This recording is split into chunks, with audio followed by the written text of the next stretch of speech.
કેમ છો સ્ટુડન્ટ્સ, વિદ્યાર્થી મિત્રો? મજામાં? આઈ હોપ કે બધા મજામાં હશો. તો આજના વિડીયોમાં આપણે વાત કરીશું ધોરણ 10 હથોડા બેચ.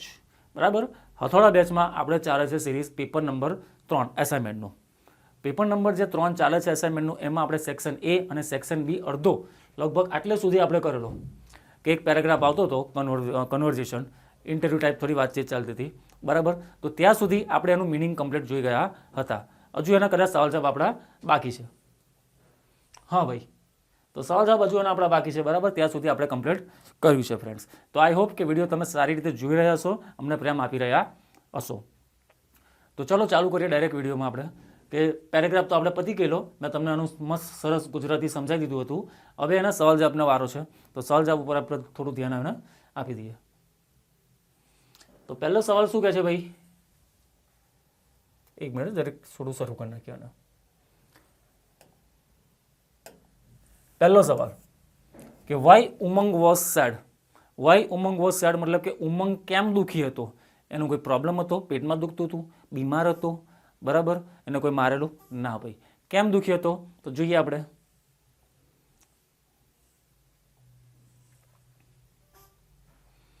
આ કે છે ને સરિતા કે Umang why do you look so sad? તો કેમ ભાઈ આટલો દુઃખી દેખાય છે? તો ઉમંગ કહે છે કે I have failed miserably in maths. કે ભાઈ હું ખરાબ રીતે, દુઃખદ રીતે ગણિત વિષયમાં ફેલ થઈ ગયો છું. તો આ તમારો જવાબ છે. તો આપણે જવાબ કઈ રીતે લખવાનો? કે વાય ઉમંગ વોઝ સેડ. તો તમારે લખવાનું કે પહેલા તો લખવાનું Umang was sad because he failed miserably. લખો તો લખો, ના લખો તો ચાલે. he failed miserably in maths. તે દુઃખદ રીતે ગણિત વિષયમાં શું થઈ ગયો હતો? તો કે ભાઈ ફેલ થઈ ગયો હતો. ચલો clear. 30મો, how many marks has he got in maths? ગણિતમાં તેને કેટલા માર્ક મેળવેલા છે? તો જોઈએ આપણે. જો તો ઉમંગ કે, સરિતા કે છે failed miserably, what do you mean? Umang કે છે I got only 5 out of 50. એકદમ બહુ અઘરું કહેવાય. હા, એ બહુ દુઃખદ, ખરેખર દુઃખદ જ કહેવાય. એ કહે છે ને કે આઈ મિઝરેબલી ફેલ્ડ ઇન મેથ્સ. દુઃખદ રીતે ગણિતમાં ફેલ થઈ ગયો. તો ખરેખર દુઃખદ કહેવાય, કેમ કે 50માંથી આ બહેને કેટલા માર્ક મળેલા છે? ખાલી 5. બરાબર, જોઈ લેજો ભાઈ, તમારી સાથે એવું ના થાય. આટલા ખરાબ માર્ક ના આવવા જોઈએ. એટલે તૈયારી કરજો ભાઈ પૂરી. ચલો આપણે જવાબ પર આવીએ. How many marks has he got in maths? હવે આનો જવાબ કઈ રીતે લખવાનો? તો સૌથી પહેલા આવશે કર્તા. કર્તા કોણ છે? હી. પણ હી છે તો આપણે એનું નામ લખી દઈશું પહેલી વાર કે ઉમંગ. હી લખો તો ચાલશે, વાંધો નહીં. હવે જો સવાલમાં તમને ક્રિયાપદ કયું આપ્યું છે? સહાયકારક ક્રિયાપદ. તો તમને હેઝ આપ્યું છે. કયું આપ્યું છે? હેઝ. ઘણા લોકોને આ જવાબમાં પ્રોબ્લેમ થાય છે. એ લોકો હેઝ નહીં લખતા, ઇઝ લખે, વોઝ લખે. આવું નહીં લખવાનું. સવાલમાં જે પણ સહાયકારક ક્રિયાપદ તમને આપ્યું હોય તો જવાબમાં તમારે તે જ લખવાનું. તો સવાલમાં તમને હેઝ છે તો જવાબમાં હેઝ લખો. તો ઉમંગ હેઝ, પછી શું છે? તો કે ગોટ. કેટલા માર્ક મેળવ્યા છે? તો Umang has got only 5 marks in maths. Umang has got only 5 marks in maths. ઉમંગે ગણિતમાં માત્ર ને માત્ર કેટલા માર્ક મેળવ્યા છે? તો કે ખાલી 5 માર્ક. બરાબર, ચલો એની પછી હાઉ મેની માર્ક્સ એટલે કે કેટલા marks has Umang got in other subject. Other સબ્જેક્ટનો મતલબ થાય બીજા વિષયોમાં. તો ઉમંગે બીજા વિષયોમાં કેટલા માર્ક મેળવ્યા છે? તો જોઈએ. જો સરિતાને પૂછે છે કે હેવ યુ સ્કોર્ડ, શું તે મેળવ્યા છે ગુડ માર્ક્સ એટલે સારા માર્ક ઇન અધર સબ્જેક્ટ? તો કે બીજા વિષયોમાં તે સારા માર્ક મેળવ્યા છે. તો ઉમંગ કહે છે કે હા, yes, I have scored more than 40 in all subject. તો આપણો જવાબ મળી ગયો આપણને. બીજા વિષયોમાં એને કેટલા માર્ક મેળવ્યા છે? તો કે મોર દેન 40. બરાબર, તો આમાં શું લખવાનું? કે હાઉ મેની માર્ક. જો લખીએ આપણે 31મું કે how many marks has Umang got. તો પહેલા કરતા આવે એટલે ઉમંગ આવે. પછી વાક્યમાં સહાયકારક ક્રિયાપદ કયું છે? તો કે ભાઈ હેઝ. તો તમારે લખવાનું હેઝ. તો ઉમંગ હેઝ ગોટ કેટલા માર્ક મેળવ્યા છે? 40 કરતાં વધારે, એટલે more than 40 in other subjects. Umang has got more than 40 in other subjects. મતલબ કે ઉમંગે બીજા વિષયોમાં 40 કરતાં પણ વધારે માર્ક મેળવેલા છે. છેલ્લો સવાલ, what does સરિકા એડવાઇઝ ઉમંગ? સરિકા જે હોય તે ઉમંગને શું એડવાઇઝ આપે છે? બરાબર, તો તમારે લખવાનું આ કે સરિતા એડવાઇઝ, પહેલા તો આટલું લખી નાખવાનું, સરિતા એડવાઇઝડ ડીડ છે તો નીકળી, સોરી ડસ છે ને, ઓકે, તો ભૂતકાળ નહીં, હા ભાઈ, સોરી મારી ભૂલ થઈ ગઈ. સરિતા એડવાઇઝ ઉમંગ શું સલાહ આપે છે એ જોઈ લઈએ. હવે આ રહ્યું, સરિતા કહે છે ને કે ઉમંગ ડોન્ટ બી ડિસહાર્ટન, દુઃખી ના થઈશ, બરાબર. અને બીજું એ પણ કહે છે કે you can work hard for the next test. તો સરિતા એડવાઇઝડ ઉમંગ તો કે નોટ ટુ બી, આ થોડું એડ કરવું પડશે જાતે આપણે, નોટ ટુ બી એટલે નહીં થવાનું, કેવું નહીં થવાનું, તો કે dishearten. And she also told that, indirect મને લાગશે ને તે રીતે જવાબ લખાશે, સી ઓલ્સો ટોલ્ડ ધેટ, તે એને એવું પણ કીધું કે હી, આપણે આ જો આમાં શું લખ્યું છે? યુ છે, તો યુનું છોકરા માટે શું કરી દેવાનું? હી. ઇનડાયરેક્ટ મને લાગશે ને તો આમાં જ આવશે, કેનનું થઈ જશે could. He could work hard in next test, તે બીજા ટેસ્ટમાં સખત મહેનત હજુ પણ કરી શકે છે. તો આ એડવાઇસ આપે છે, કોણ આપે છે? સરિકા. કોને આપે છે? ઉમંગભાઈને. બરાબર, ચલો તો પતી ગયો પેરેગ્રાફ. ભાઈ હવે આપણો સેક્શન એ અને સેક્શન બી પૂરું થાય છે. સેક્શન એમાં 5 પેરેગ્રાફ જોયા, ખરા ખોટા જોયા, શોર્ટ નોટ જોઈ. સેક્શન બીમાં પોયમના સવાલ જવાબ જોયા, સપ્લિમેન્ટરી રીડિંગનો પેરેગ્રાફ જોયો, બરાબર, અને એક બહારનો કોઈ હશે પેરેગ્રાફ, એની પરથી આપણે સવાલના જવાબ જોયા. એટલે ઇન શોર્ટમાં સેક્શન એ અને બીમાં મોસ્ટ ઓફ પેરેગ્રાફમાંથી સવાલ જવાબ આવે છે, તો એમાં તમારે માર્ક કેપ્ચર કરી લેવાના છે. સહેલા છે, એ તમને ખબર પડી જશે, બરાબર. સેક્શન એમાં ખાલી થોડી શોર્ટ નોટ આવે છે મોડે કરવાની, એ તમારે થોડી તકલીફ, થોડી વધારે મહેનત કરવી પડશે. હવે આવીએ આપણે સેક્શન સી તરફ. તો ભાઈ સેક્શન સીમાં તમારે ટોટલી હવે ગ્રામર આવશે. સેક્શન સીમાં ટોટલી તમને શું આવશે? ગ્રામર. ને ગ્રામરમાં મેઇન તમારે આવશે ફંક્શન. મેં તમને પહેલાં જ કીધેલું કે ફંક્શન સૌથી વધારે વેટેજવાળું ચેપ્ટર છે ઇંગ્લિશ ગ્રામરમાં, કેમ કે એકલા ફંક્શન ચેપ્ટરમાંથી ટોટલ 9 માર્કનું પૂછાય છે. કેટલા માર્કનું? 9 માર્કનું. તો આટલું ઇમ્પોર્ટન્ટ, આટલું મહત્વનું ચેપ્ટર તમારાથી છોડવાય નહીં, તમારે છોડવાનું નથી. ફંક્શન પાછળ મહેનત કરવાની છે, બરાબર છે. તો ચલો સેક્શન સી આપણે જોઈએ. હવે સેક્શન સી સ્ટાર્ટ કરીએ. Match the following function with the sentences. વાક્ય આપેલા છે તો એને સાચા ફંક્શન સાથે તમારે શું કરવાના છે? મેચ કરવાના છે. ઓકે, પહેલું 33મું, માનવ ઇઝ સો ક્લેવર. સો એટલે એટલો બધો, ધેટ એટલે કે આ સો અને ધેટ થોડું અલગ અલગ લખાય, પણ સો ધેટનો મતલબ થાય એટલું બધું કે, બરાબર. જેમ કે આજે અંકલેશ્વર ભરૂચમાં ઘણી ઠંડી છે, બરાબર, તો સો મચ કોલ્ડ ધેટ, એટલું બધું કે. સલમાન એટલો હેન્ડસમ છે, સલમાન ઇઝ સો હેન્ડસમ કે એટલે ધેટ. તો સો અને ધેટ, બરાબર, આ રીતે. તો માનવ ઇઝ સો ક્લેવર, માનવ એટલો બધો હોશિયાર છે, ધેટ એટલે કે. હી કેન સોલ્વ, તે સોલ્વ કરી શકે છે. એની સમ, કોઈ પણ દાખલો. સમનો મતલબ શું થાય? દાખલો. માનવ એટલો બધો હોશિયાર છે કે તે કોઈ પણ દાખલો સોલ્વ કરી શકે છે, બરાબર. તો આ કયું ફંક્શન આવશે? ડિસ્ક્રાઇબિંગ થિંગ આવે. થિંગનો મતલબ થાય વસ્તુ, તો વસ્તુનું કોઈ વર્ણન તો છે નહીં. ડિસ્ક્રાઇબિંગ પર્સન એટલે વ્યક્તિનું વર્ણન, તો કોઈ પણ વ્યક્તિનું વર્ણન નથી કરતો. ડિસ્ક્રાઇબિંગ રિઝલ્ટ આવી શકે, એ આવી શકે. આ તમને શું બતાવ્યું? ડિસ્ક્રાઇબિંગ રિઝલ્ટ, બરાબર. હવે આનો આન્સર લખવાનો કઈ રીતે? મોસ્ટ ઓફ સ્ટુડન્ટ શું કરે છે? જેમ કે એવું લખશે 33 નંબર, આનો જવાબ આવશે સી. 34, આનો જવાબ આવશે બી. આ રીતે મોટા ભાગના સ્ટુડન્ટ જવાબ લખીને આવે છે. તો મારી એમની સલાહ છે કે આ રીતે લખવાનું નહીં, બરાબર. તો તમારે કઈ રીતે લખવાનું? જેમ કે 33 છે તો 33માં નંબરનું પહેલાં વાક્ય લખો કે માનવ, આખું વાક્ય લખ્યું તમે કે માનવ ઇઝ સો ક્લેવર, માનવ એટલો બધો હોશિયાર છે, ધેટ હી કેન સોલ્વ એની સમ, તે કોઈ પણ દાખલો સોલ્વ કરે. એની સામે એનો આન્સર લખો. હવે કે આમાં શું આવશે? તો કે ડિસ્ક્રાઇબિંગ રિઝલ્ટ. આ રીતે તમારે જવાબ લખવાનો રહે. એની આગળ લખી દેવાનું આન્સર. આન્સર 33. આ રીતે તમે લખશો તો તમારી ઇમ્પ્રેશન થોડી સારી રહેશે અને ચેક કરવાનું થોડું સારું લાગશે કે ના ભાઈ એનું થોડું બરાબર લખ્યું છે. બરાબર.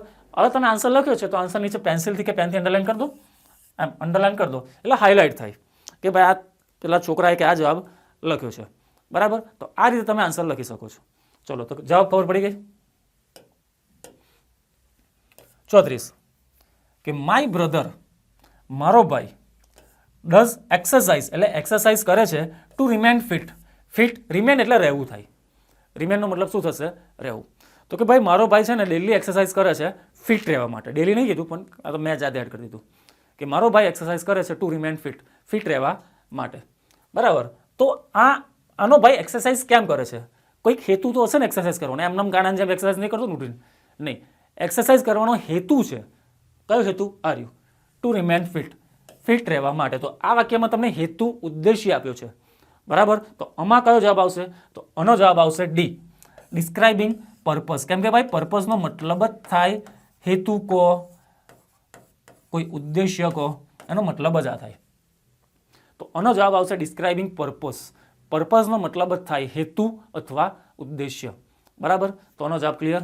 એની પછી 35મું છેલ્લું વાક્ય કે માય બ્રધર, મારો ભાઈ, does exercise two remain fit. આ 2 વાર આવી ગયું છે. ઓ શિટ ભાઈ, થોડી પ્રિન્ટિંગમાં ભૂલ છે ભાઈ, માફ કરજો. આ બીજી વાર આવી ગયું છે કે my brother does exercise two remain fit. Okay, બીજી વાર. ચલો તો એમાં કયું આવતું હતું? એમાં આપણે અસાઇનમેન્ટમાં થોડું જોવું પડશે કેમ કે ભૂલથી પ્રિન્ટિંગ એક શબ્દ એક વાક્ય 2 વાર થઈ ગયું છે. તો ભાઈ અમારા અસાઇનમેન્ટમાં કયું આવતું હતું એ તમને બીજા વિડીયોમાં જોઈને બતાવી દઈશ. અત્યારે તો બતાવે એવું નથી. બરાબર. એક કામ કરો, આપણે પાર્થ 10મા ધોરણની અસાઇનમેન્ટ આપજો ને. હા બરાબર. અમુક ટાઈમ એવું થઈ જાય કે એક જ વાક્ય 2 વાર આવી જાય. જોઈ લઈએ આપણે. ચલો તો ફ્રેન્ડ્સ જોઈએ આપણે 35મા નંબરનું થોડું ડબલ વાર પ્રિન્ટ થઈ ગયું હતું એટલે 35માનું મેં જાતે અંદર લખી દીધું છે. બરાબર. તો 35માં એવું આવતું હતું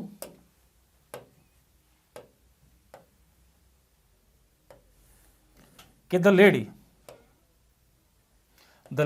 એટલે સ્ત્રી, હુ ઇઝ વિયરિંગ, વિયર એટલે પહેરવું થાય, હુ ઇઝ વિયરિંગ એટલે જેને પહેરી છે ગ્રીન સાડી, લીલા કલરની સાડી, ઇઝ માય ટીચર.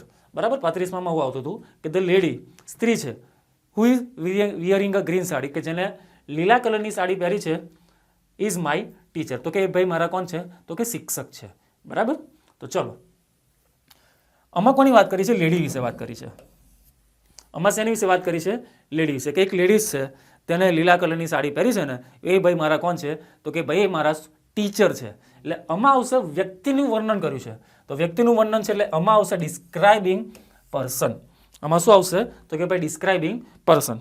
બરાબર. ચલો ક્લિયર આટલું.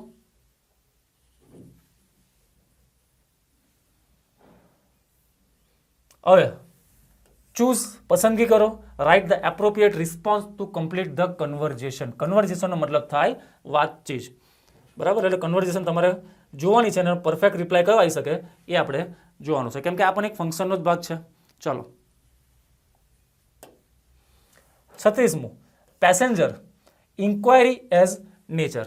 તો ભાઈ ઇન્ક્વાયરીમાં મેં તમને વાત કરેલી કે જ્યારે પણ ફંક્શનમાં તમને ઇન્ક્વાયરી પૂછે તો ઇન્ક્વાયરીનો મતલબ શું થાય? પૂછતાછ. કોઈ પણ માણસ પૂછતાછ કરે તો કેવી રીતે કરે? સવાલ પૂછીને જ કરશે ને કે જવાબ પૂછીને કરશે. હું રેલવે સ્ટેશન પર હોય, મારે કોઈને ટ્રેનનો ટાઈમ પૂછવો હોય તો પૂછીશ ને કે આ ટ્રેન કેટલા વાગે આવશે. તો મતલબ કે મેં સવાલ પૂછ્યો. બરાબર. પૂછતાછ તો કરી પણ પૂછતાછ કેવી રીતે કરી? તો કે બાય આસ્કિંગ ક્વેશ્ચન, સવાલ પૂછીને. જ્યારે પણ ઇન્ક્વાયરીઝ નેચર આવે તો 99% ચાન્સ હોય કે એ વાક્ય પ્રશ્નાર્થ જ હશે પહેલાં તો. બરાબર. 1% તો ચાન્સ કોઈનામાં પણ ના પાય. તો જ્યારે પણ ઇન્ક્વાયરીઝ નેચરવાળું આવે ને તો મોસ્ટ ઓફ 99% ચાન્સ હોય કે એ વાક્ય તમારું કયું હોઈ શકે? પ્રશ્નાર્થ જ હશે. પણ અમુક ટાઈમ એવું પણ થાય કે 4 ઓપ્શનમાં પ્રશ્નાર્થ આપેલું હોય તો તમારે કઈ રીતે શોધવાનું? તો એમાં જોવાનું ટેન્સ પછી જોવું પડે કે એમાં ટેન્સ કયો આપ્યો છે. બરાબર છે. જવાબ જો ભૂતકાળમાં હોય તો સવાલ પણ ભૂતકાળને રિલેટેડ જ હોય ને. જવાબ જો વર્તમાનમાં હોય તો સવાલ પણ કયો હોઈ શકે? વર્તમાનમાં.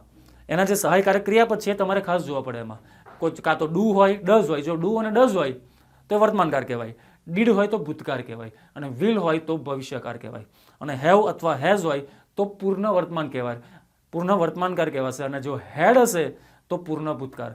તો એ રિલેટેડ તમારે જવાબ મેચ કરવા પડે. બરાબર. પણ પહેલું સ્ટેપ શું છે આપણું ક્લિયર કરવાનો જવાબ કે તમારે વાક્ય સવાલવાળું હોવું જોઈએ, પ્રશ્નાર્થ વાક્ય હોવું જોઈએ.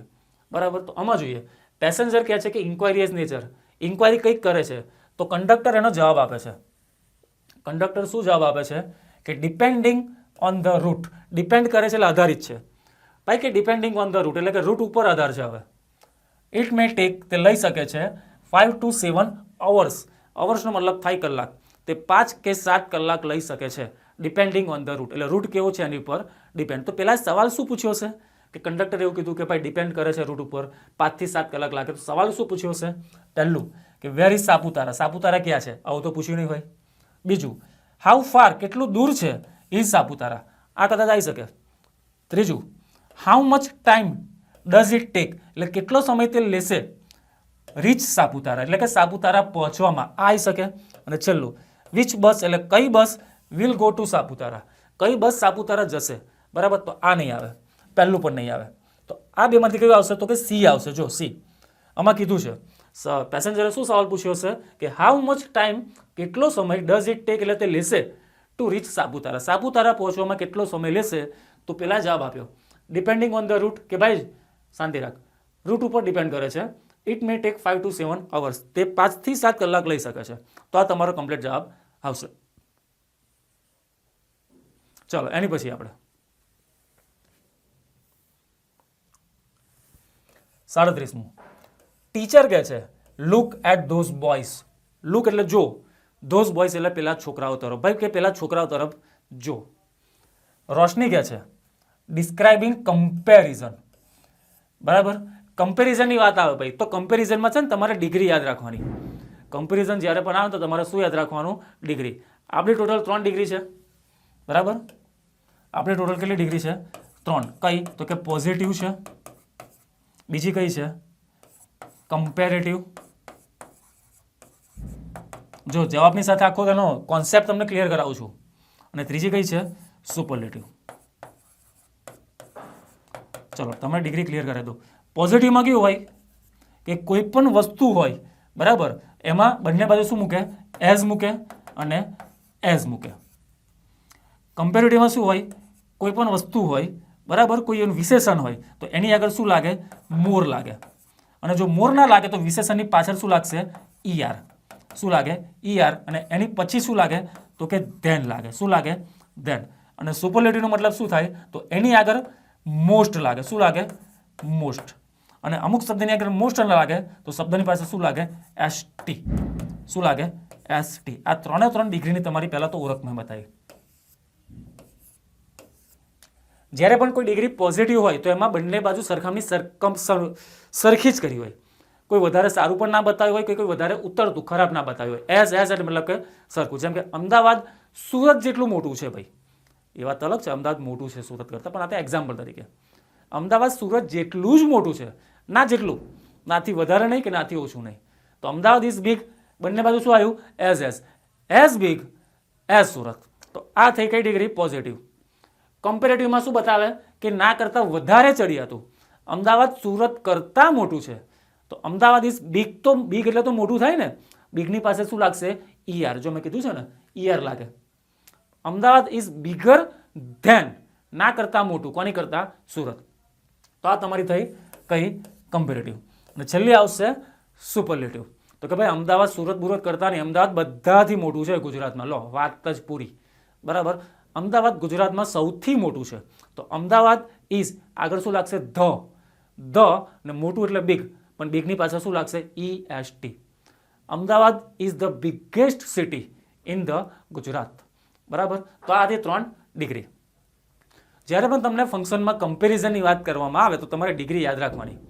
કાં તો વિશેષણ હોય એની બંને બાજુ એઝ હોય, કાં તો પછી એની આગળ મોર હોય, કાં તો પછી શબ્દની આગળ ER હોય અને છેલ્લે તો ધ્યાન જ હોય, કાં તો પછી વિશેષણની આગળ મોસ્ટ હોય અને કાં તો વિશેષણની પાછળ શું હોય? ST હોય. બરાબર. જો વિશેષણની આગળ મોસ્ટ મુકાય ને તો પાછળ ST ના હોય. કમ્પેરેટિવમાં પણ એવું, જો આગળ મોર હોય તો પાછળ ER ના હોય. મતલબ જો ER હોય ને તો મોર ના હોય, બંનેમાંથી કોઈ એક હોય. એવું ના હોય કે મોર પણ છે ને ER પણ છે, એવું ના હોય. બરાબર. ચલો જેમ કે બ્યુટીફુલની વાત કરીએ. બ્યુટીફુલ એટલે સુંદર થાય તો બ્યુટીફુલર પાછળ ER ના લાગે, એની આગળ મોર લાગશે. More beautiful. બરાબર. એવું. ચલો ટીચર કહે છે લુક એટ ધોઝ બોયઝ, કે પેલા છોકરાઓ તો જો. રોશની ડિસ્ક્રાઇબિંગ કમ્પેરિઝન, તો આમાં કમ્પેરિઝન કરે છે. તો કયું કમ્પેરિઝન આવશે? આપણે 3 ડિગ્રી જોઈએ, એમાંથી કઈ મેચ થશે? આ આવશે જો સી, કે ધે આર મોર આવ્યું ને આગળ, મોર એટ્રેક્ટિવ, પાછળ શું આવ્યું? ધેન. આ કઈ ડિગ્રી આવી? Comparative. They are more attractive than the other. તે લોકો અધર એટલે બીજા સ્ટુડન્ટ્સો કરતા, બીજા છોકરાઓ કરતાં વધારે પડતા એક્ટિવ છે. બરાબર? તો મોર ધેન આવી ગયું, મતલબ કે ડિગ્રી આવી. તો ડિગ્રીમાં જ્યારે પણ કમ્પેરિઝન વાક્ય આવે ને, જ્યારે પણ શેનું વાક્ય આવે? કમ્પેરિઝન, ત્રણમાંથી આ શબ્દ તમારે આવવો જોઈએ.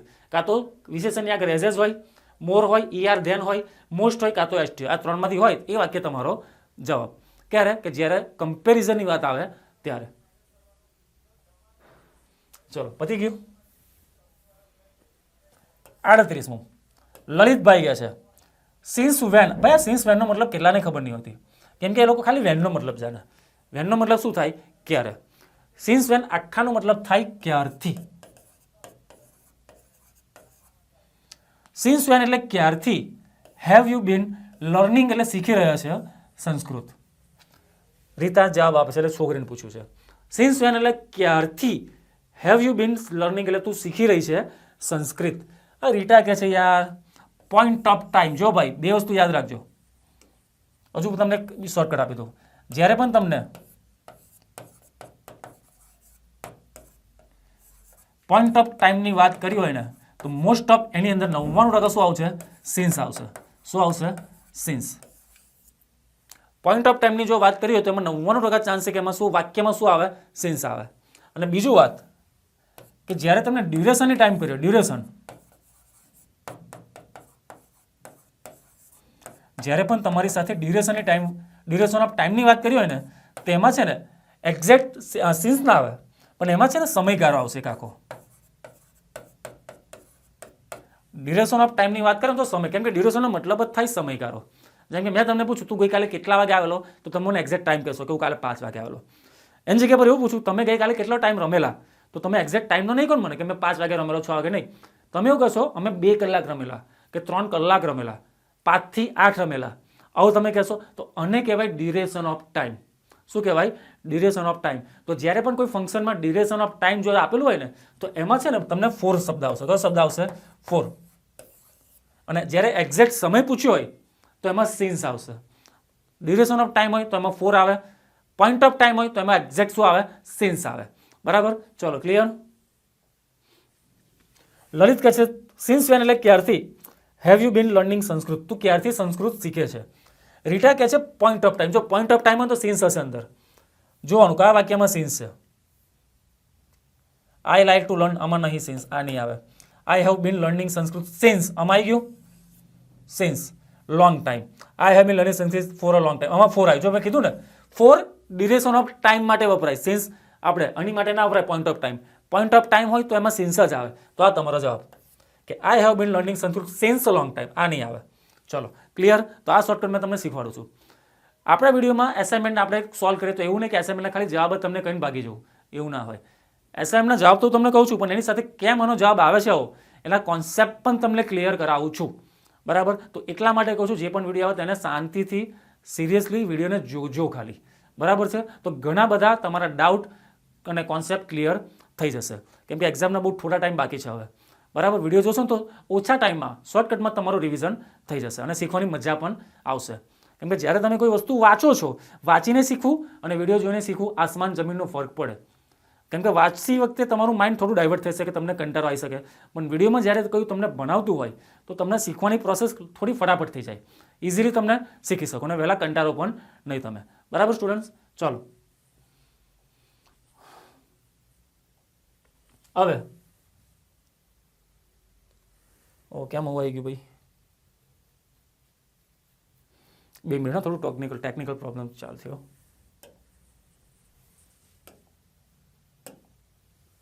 શાંતિ રાખજો ભાઈ, હિંમત રાખજો, હિંમત અમને થોડી આપજો.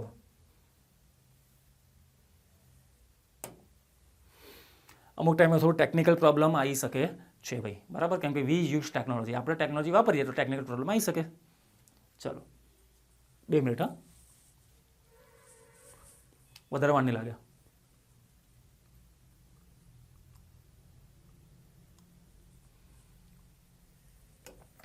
ચલો આપણે કયું બનતા હતા ભાઈ? તો કે સેક્શન સી ચાલુ કરેલો આપણે. સેક્શન સી આ પતી ગયું.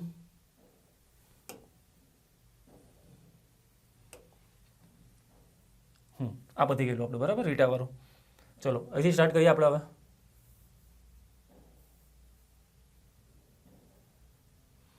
Complete the sentence. તમારે સેન્ટેન્સ કમ્પ્લીટ કરવાનું છે. Choosing the correct option, focusing on the function of the bracket. લો આમાં પણ ફંક્શન છે. પહેલા 3 માર્કના જોડકા જોયા આપણે, બાકીના 3 માર્કના સવાલના જવાબ ફંક્શન જોયા, પાછા 3 માર્કના પાછા ફંક્શન છે. તમને ટોટલ કેટલા માર્કના થયા?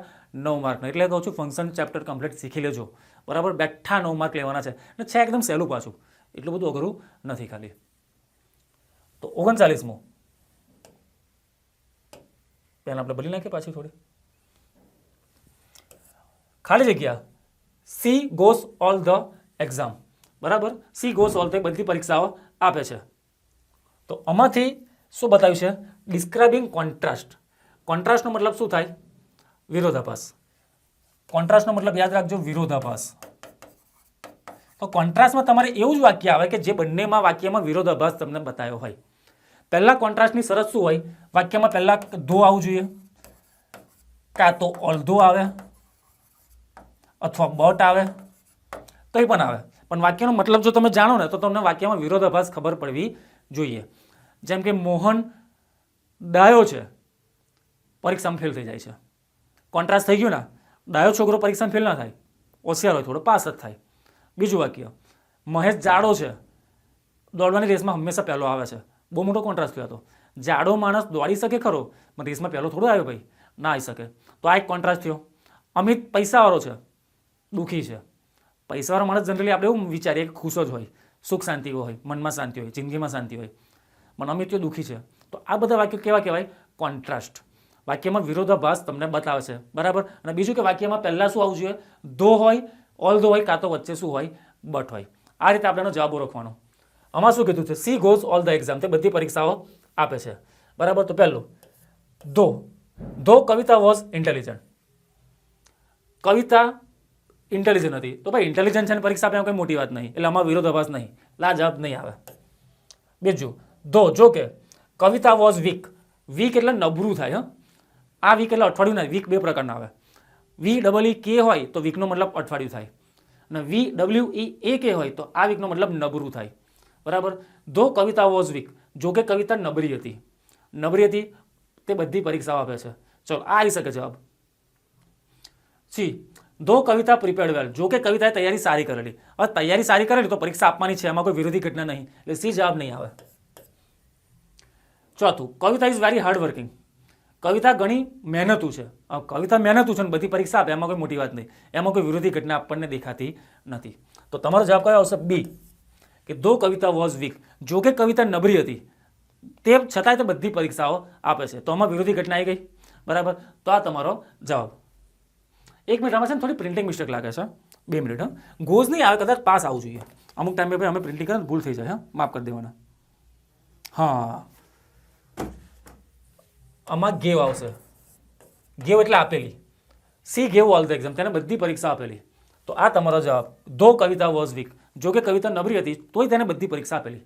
લો હિંમત તો જુઓ ભાઈ, એ તો હોશિયાર તોય પરીક્ષા આપવાની એમ થરથર કાપે બરાબર. ચલો ક્લિયર. બીજું 40મો, the children could not play. Children could not play એટલે બાળકો રમી શક્યા નહીં. Children could not play on the ground એટલે કે બાળકો ગ્રાઉન્ડ ઉપર રમી શક્યા નહીં. ડિસ્ક્રાઇબિંગ રીઝન, તમારે આ વાક્યમાં શું બતાવવાનું છે? રીઝન, કારણ. અને કારણ માટે ઇંગ્લિશમાં એક શબ્દ આવે છે બીકોઝ.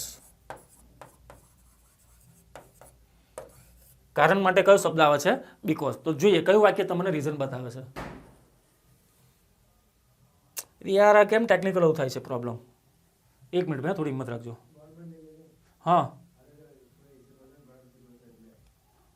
એસી ચાલુ કરી દો ને સાહેબ થોડું.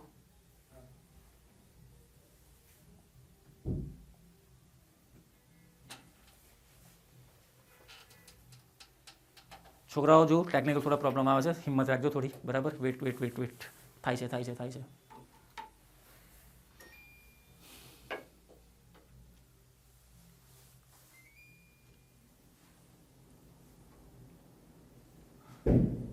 ચલો આવી ગયું, જોઈએ આપણે સેક્શન સી ભણતા હતા આપણે.